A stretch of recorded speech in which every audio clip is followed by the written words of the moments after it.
Luminar Neo's Big Fall update was missing one tool when it was released, and that was the AI assistant.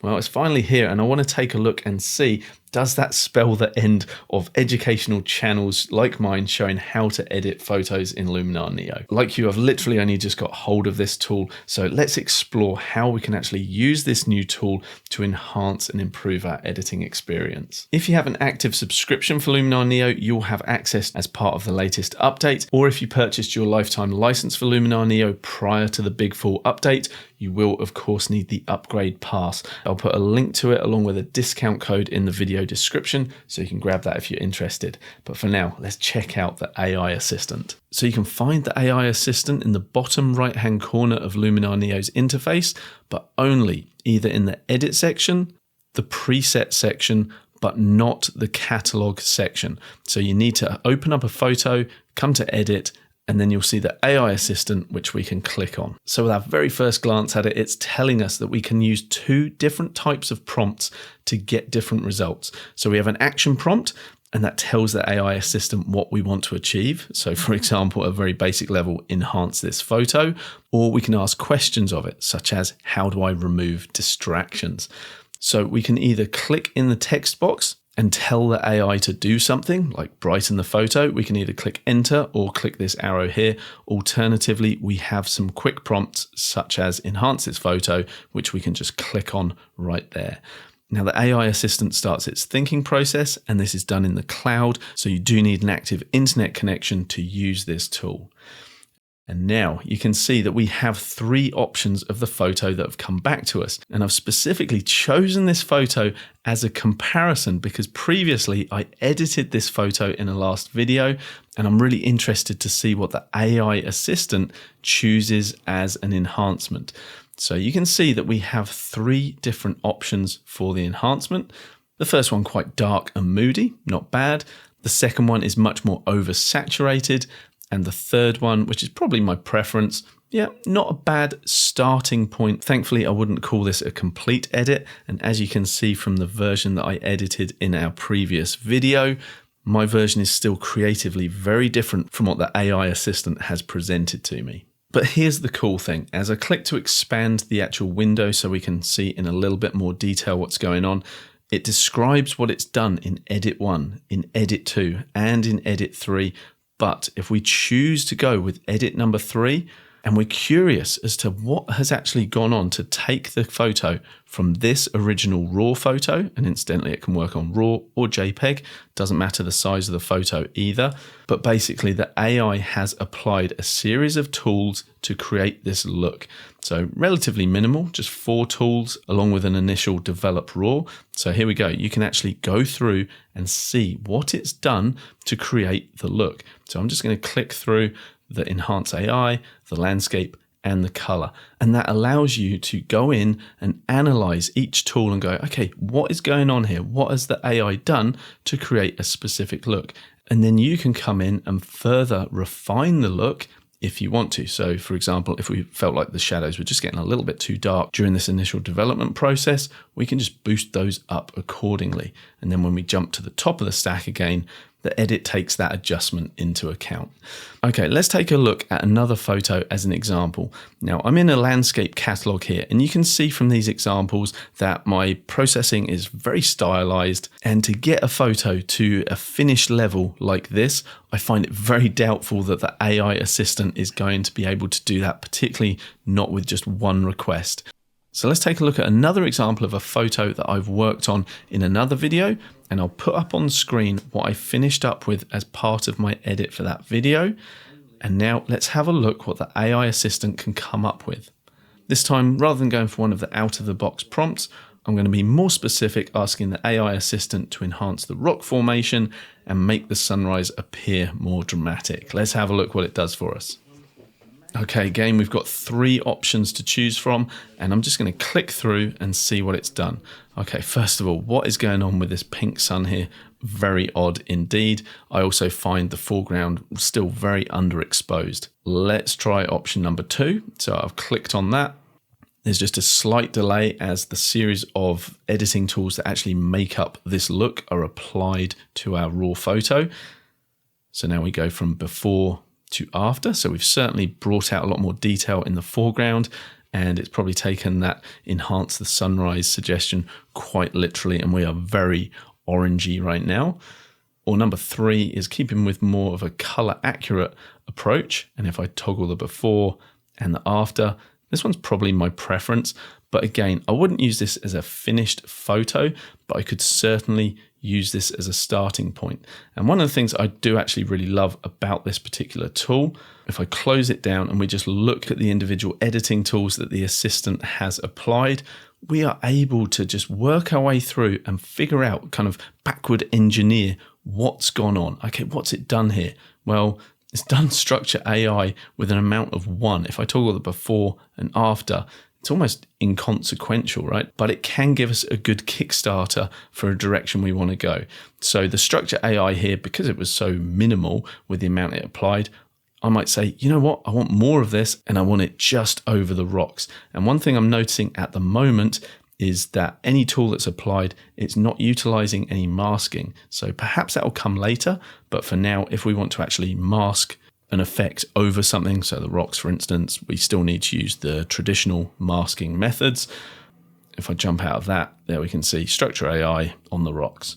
But this glow tool at the top, Autumn effect, I don't know, it was only on number 4, but let's crank that a bit higher to see what's going on. For example, the Autumn effect is not a tool that I use that much.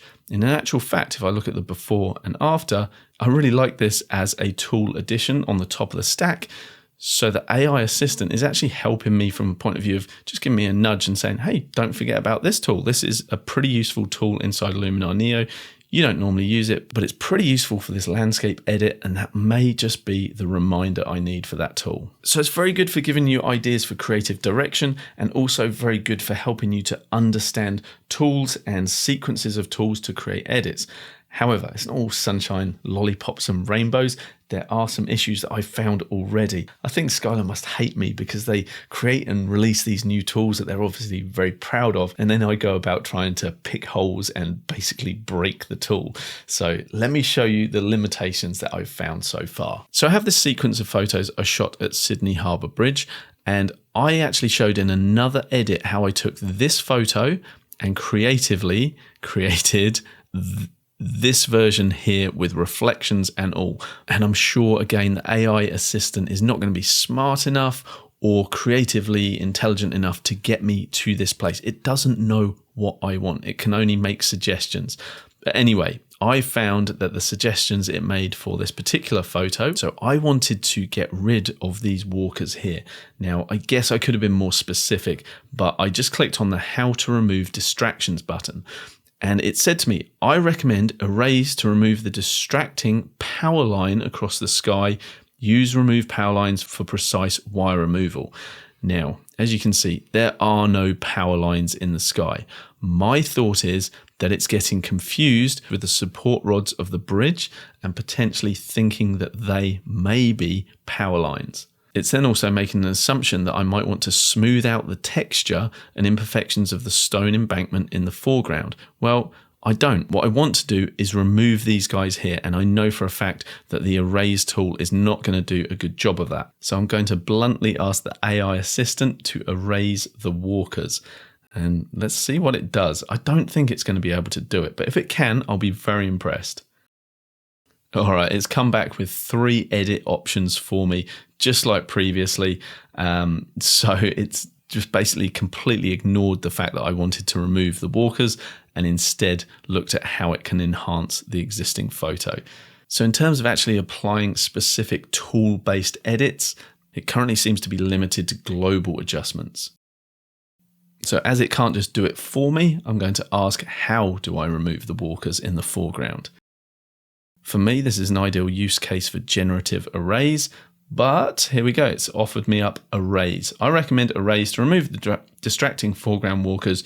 Use the brush tool to select and delete them from the image. So let's give that a go. I don't think it's going to work very well, but let's have a look. I'll get my brush, paint over these guys, get over their legs.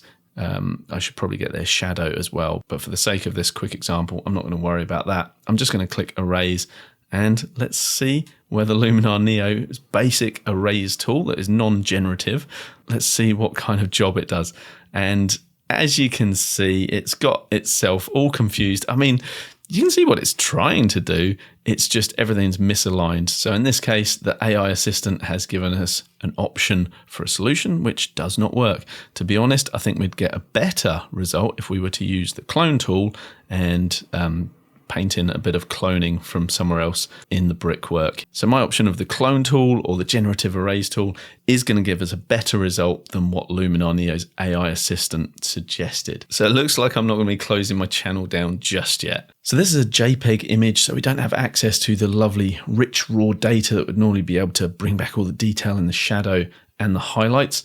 So I spoke to the AI assistant and asked it to recover the highlights. These are the options that it gave me. It's not going to be able to recover the highlights very effectively because the data just isn't there in the first place in the JPEG file. However, it has given me a much more pleasing, in my opinion, edit right here. I really like this. And this probably isn't the way that I would have edited this photo. So as we were saying before, it's nice to give you some new creative direction. But if we actually look at the AI assistant here, you can see how it's interpreted my request to recover the highlights. Again, it's given me a non-tool specific adjustment. It hasn't recovered the highlights. It's done an overall edit on the photo with 3 options to choose from. But here's another issue. I then asked it to correct the vertical perspective. And as you know, we can do that directly in Luminar Neo ourselves. However, it wasn't able to actually tap into the tool and do that for me. So rather than ask the AI assistant to do it for me, I'm just going to ask, how do I correct the vertical perspective? And it should offer up an answer telling us to go to the develop module, but instead it's actually given us 3 new edits again. And I do not like that. That is a nasty oversaturated thing. That's not too bad if I toggle between the before and after. That's not a bad enhancement, but it's still a little oversaturated in my opinion. And then we have a very stylized, cool look. So really it hasn't helped me at all. What we would need to do is come to develop, come to the transform section, either click the auto correction, which gets Luminar to do its best guess, or alternatively, we're able to just move the slider to control the vertical that way. So not only did it not give us the edit we were after, it also didn't tell us how we could achieve that ourselves as well. So at the moment, thankfully, I feel like my role as an educator showing you how to do your photo edits is safe. But as with all AI-driven tools, we see them improve exponentially in a very short space of time. This tool is based on an LLM, which is a large language model. It's the same thing that ChatGPT uses. And I can only see this improving the more training it goes through. And bear in mind, this is the beta version that I'm running here. So it may improve before you get hold of it. But to be honest, I can't see it changing too much in such a short space of time. This tool is just about as new for me as it is for you. So I would love to know your experiences. What are you finding out with it? Is it helpful for you? Are you finding areas where it's just falling over as well? Let me know in the comments below. Now, if you haven't got hold of the upgrade pass yet, that gives you access to the AI assistant, and in my opinion, a much more powerful and useful tool, the light depth tool, and a few others as well. You can get that via that link in the description. Helps me out because I get a small commission from that. I've also got a discount code that will save you some money as well. So win-win for everybody. I will see you in the next video. Let me know what you think of this tool. Cheers, guys. Bye-bye for now.